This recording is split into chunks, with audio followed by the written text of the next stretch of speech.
Josh, you had some predictions about the firms themselves, and it's just kind of been a wild time in venture, and I look at the GPs moving and contracting and, in our wonky world at the information, this is like big news for us. But you had some predictions around firms going out of business and also firms going public. Can you talk more about that?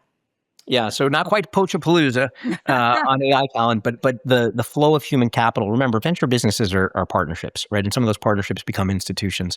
I've called it the minnows and the megas. The former, the minnows, are the very large number of very small funds, meaning sub $100 million size and scale, and maybe sub 500 million today.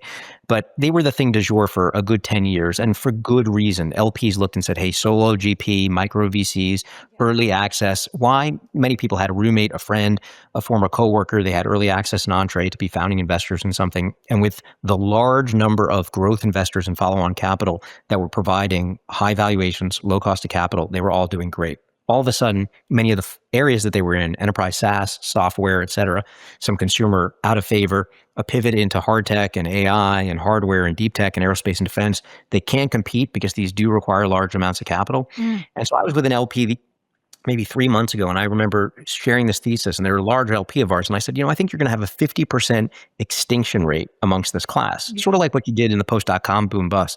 And he said, Josh, that's ridiculous. It's going to be 90%.